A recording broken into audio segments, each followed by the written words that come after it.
Hai Sobat Muda, jumpa lagi di channel YouTube-nya Inti Muda Indonesia dalam sesi I Am Formation.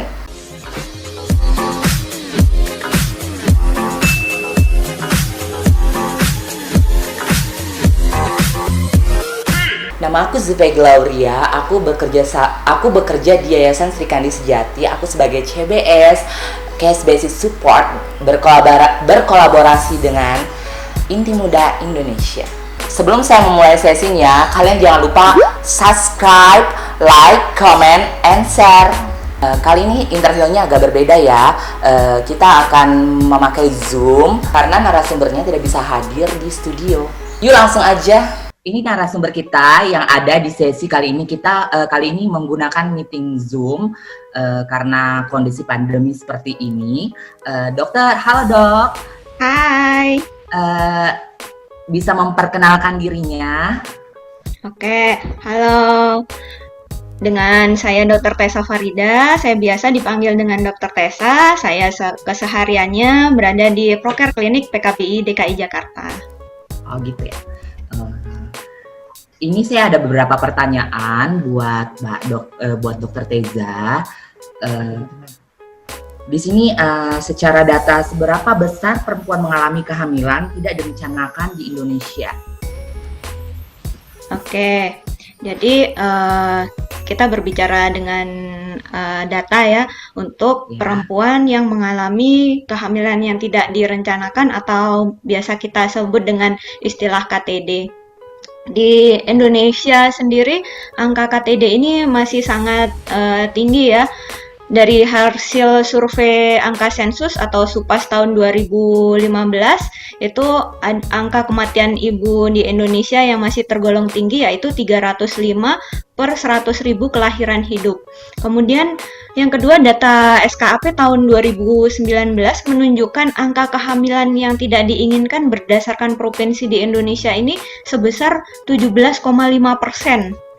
Dan di WHO, data dari WHO sendiri memperkirakan 200 juta kehamilan per tahun atau 75 juta, sekitar 38% ini merupakan kehamilan yang tidak diinginkan. Jadi angka secara global ini dia termasuknya tinggi ya, dan juga data yang dari SKAP tahun 2019 dia juga tinggi banget, 17,5% menyumbang angka kehamilan yang tidak diinginkan ini. Oh berarti di Indonesia tinggi juga ya data untuk kehamilan yang tidak direncanakan. Oke. Apa saja sih dok yang biasanya yang menyebabkan perempuan mengalami kehamilan yang tidak direncanakan? Ini penyebab yang... Oke, jadi KTD atau kehamilan tidak direncanakan ini banyak faktornya ya yang bisa terjadi. Dan KTD ini bisa terjadi pada wanita dewasa atau remaja perempuan. Karena yang pertama adalah kegagalan kontrasepsi atau KB ya. Kemudian yang kedua unmet need. Unmet need ini mereka misal hidup di daerah terpencil, di pedalaman banget, kemudian mereka aksesnya untuk menuju ke pusat layanan kesehatan untuk mengakses alat kontrasepsi ini sangat susah sekali ya didapatkan. Mereka harus melewatin beberapa jam yang sangat melelahkan kayak gitu karena akses. Kemudian yang ketiga ada mereka putus pakai kontrasepsi karena mereka merasa bosan memakai alat kontrasepsi tersebut sehingga mereka drop out atau mereka nggak mau lagi pakai KB. Kemudian yang keempat adalah kasus pemerkosaan. Kasus pemerkosaan ini banyak sekali terjadi baik itu pada remaja maupun pada wanita dewasa.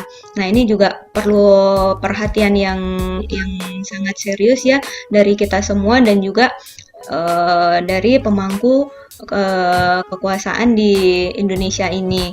Kemudian adanya pengetahuan yang kurang tentang kesehatan reproduksi itu sendiri. Mereka mereka nggak paham tentang kesehatan reproduksi, mereka nggak tahu. Kalau mereka nggak tahu, akhirnya mereka nggak aware akan diri mereka sendiri, sehingga mereka nggak bisa bertanggung jawab atas kesehatan reproduksinya.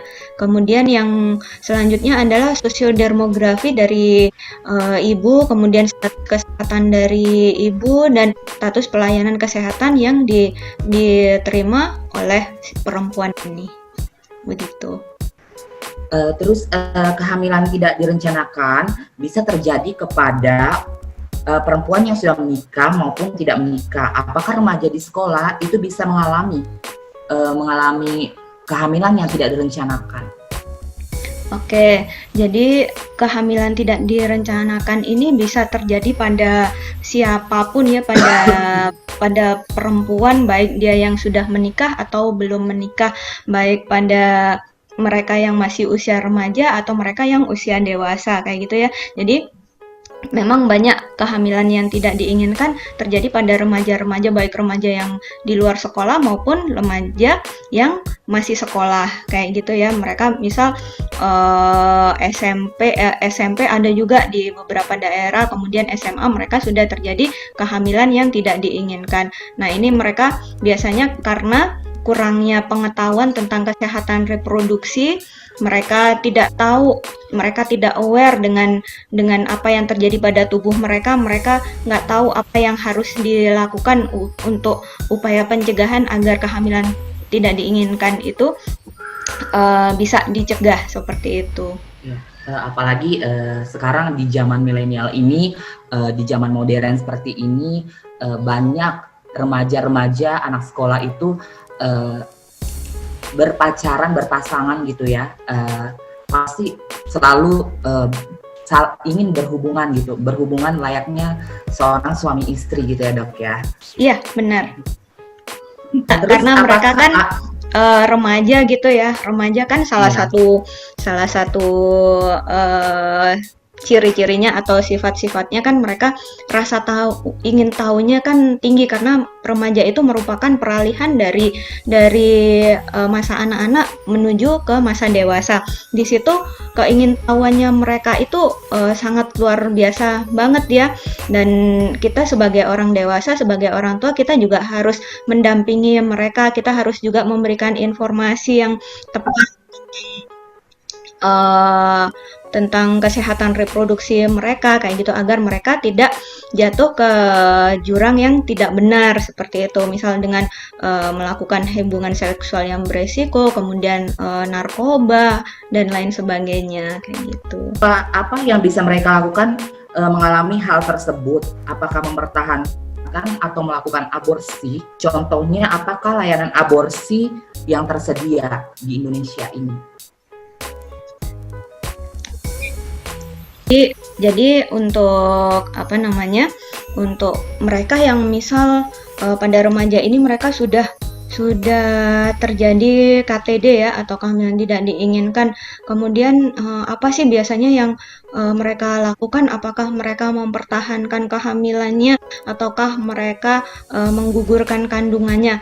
Karena kita bicara tentang kehamilan tidak diinginkan ini pasti, apalagi pada remaja, mereka nggak punya pasangan yang sah kayak gitu, mereka belum terikat pernikahan kayak gitu, pastinya itu adalah hal yang masih dianggap tabu, hal yang masih dianggap memalukan, makanya dianggap identik kehamilan tidak diinginkan pada kelompok-kelompok tertentu.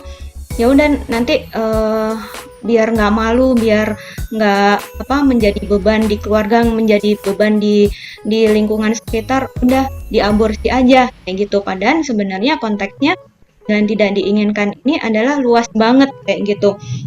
Yang pertama, jika mereka harus mempertahankan kehamilannya, yang harus dipersiapkan yang pertama adalah memang hal tersebut bukanlah hal yang mudah, dan bagaimana dia melakukan proses penerimaan pada diri mereka ya. Mereka harus, yang pertama adalah mereka harus bisa menerima kondisi mereka kayak gitu kan. Kemudian mereka juga harus mencari mencari tahu, atau mereka harus juga membuka diri kepada keluarga atau orang terdekatnya. Kemudian mereka juga pasti mempunyai beban psikis dan stigma yang ada di masyarakat ini. Kemudian kalau mereka ingin melakukan aborsi kayak gitu. Nah, untuk aborsi sendiri di Indonesia, aborsi adalah merupakan hal yang masih dilarang oleh hukum kayak gitu ya. Kita bicara tentang hukum ya, untuk aborsi ini memang dilarang. Tetapi ada beberapa hal yang kehamilan ini boleh dilakukan tindakan aborsi berdasarkan peraturan perundang-undangan atau Permenkes tahun nomor 61 tahun 2014. Di situ siapa aja sih yang boleh melakukan aborsi? Yang boleh melakukan aborsi itu adalah korban-korban pemerkosaan. Yang kedua adalah ibu hamil yang kehamilannya tersebut bisa mengancam jiwa daripada si ibunya atau pada anaknya ini. Nah, itu yang diperbolehkan untuk melakukan tindakan-tindakan aborsi. Tapi kalau nggak ada indikasi dari hal tersebut, korban pemerkosaan atau pada ibu hamil dengan kedaruratan medis, ya kita kembali lagi kepada pentingnya pendidikan kesehatan reproduksi itu diterapkan bagi remaja-remaja yang ada saat ini ya. Mereka juga kita ajarkan bagaimana mereka bisa menjaga diri, kemudian mereka bisa bersikap asertif jika ada ajakan atau paksaan apa yang harus mereka lakukan. Mereka bisa menolak kayak gitu ya, untuk melakukan hubungan seksual yang beresiko kayak gitu. Jadi mereka akan bertanggung jawab atas dirinya sendiri kayak gitu. Nanti jika aku melakukan hubungan seksual, nanti ini loh yang terjadi pada aku. Jadi mereka dengan adanya kesehatan reproduksi yang baik, mereka akan bisa terhindar dari KTD maupun IMS dan HIV begitu. Jadi saling berhubungan gitu ya, HIV gitu ya, harus HIV dan AIDS gitu ya. Terus gimana sih tempat untuk konseling atau konsultasi mengenai masalah kehamilan yang tidak direncanakan ini? Sebenarnya untuk proses konseling atau konsultasi mengenai kehamilan yang tidak direncanakan ini ada di mana aja ya sebenarnya ya.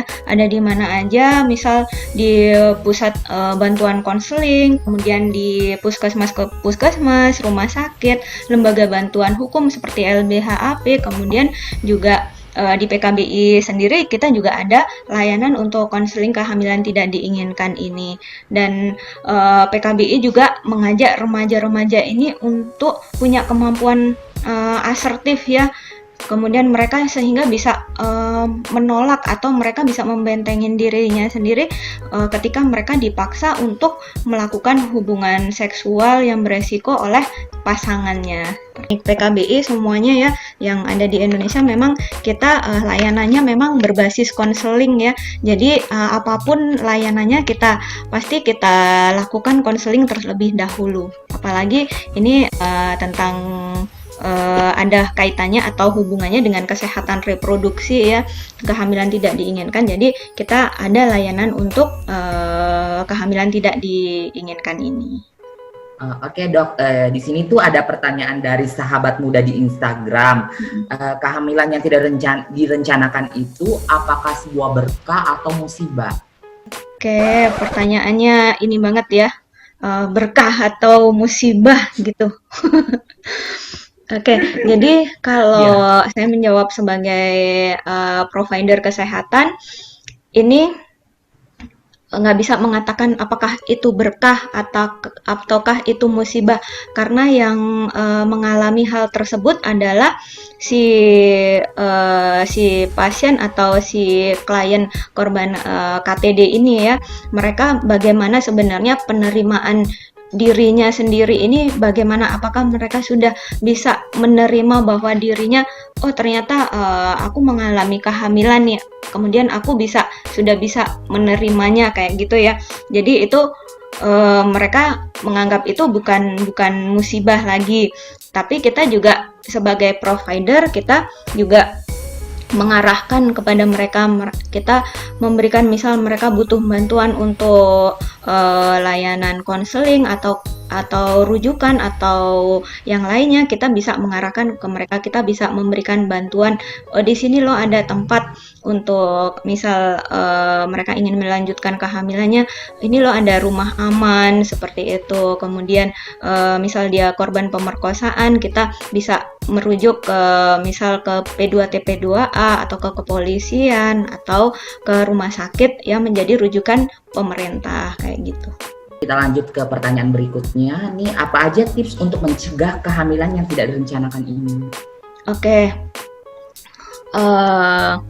Untuk mencegah kehamilan yang tidak direncanakan ini, yang pertama, remaja ya mempunyai potensi yang lebih baik ya untuk saat ini untuk tidak terjadi kehamilan yang tidak diinginkan, karena mereka bisa mendapatkan informasi yang sangat banyak dan mudah didapatkan baik melalui sosial media seperti Instagram, FB, Twitter, webinar, kemudian penyuluhan yang ada di sekolah, kemudian juga sekarang juga ada posyandu untuk remaja, dan mereka sekarang bisa mendapatkan pengetahuan pendidikan tentang cash pro itu banyak banget kayak gitu ya.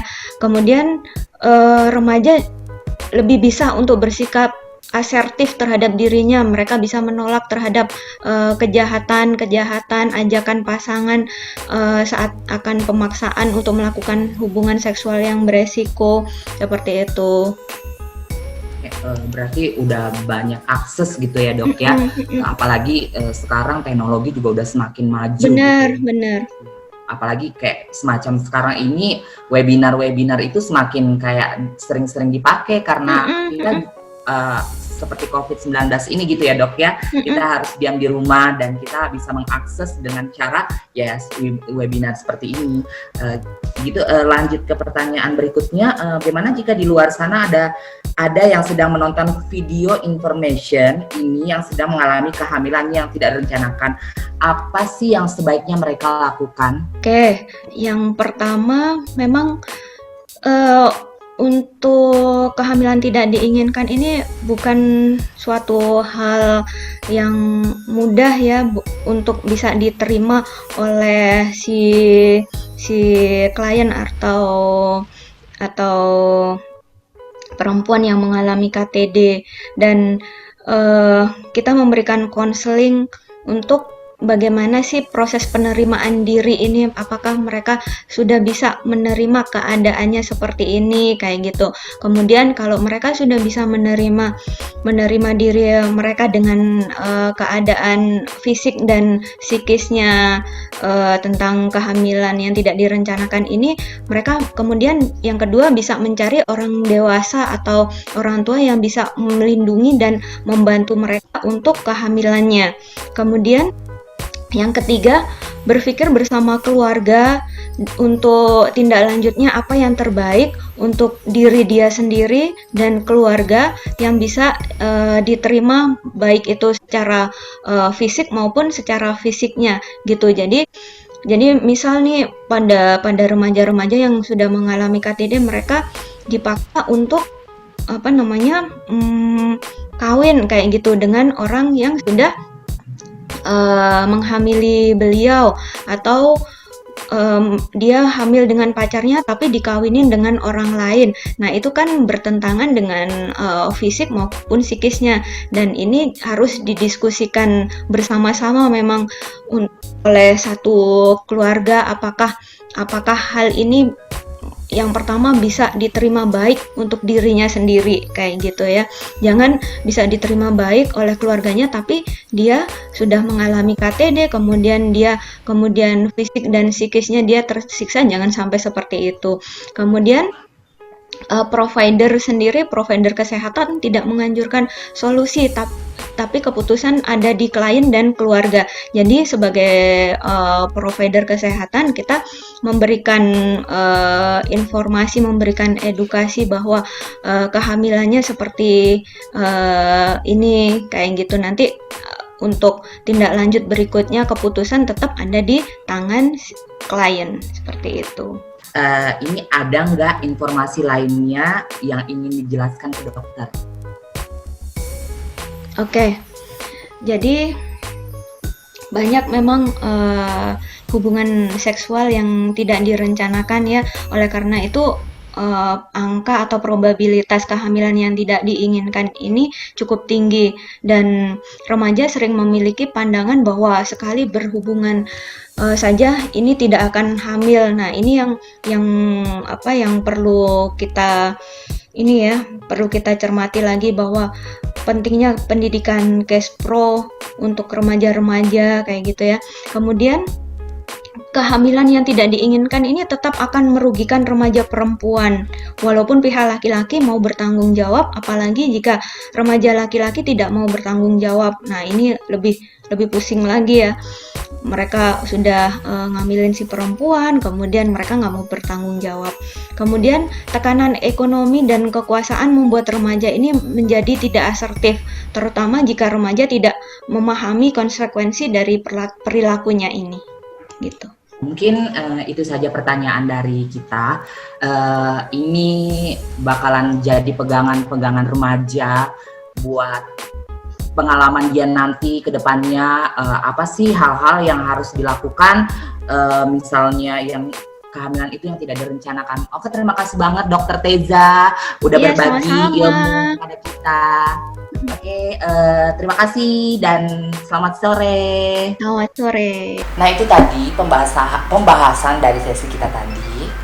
Seperti biasa, kita mau bagi-bagi giveaway nih.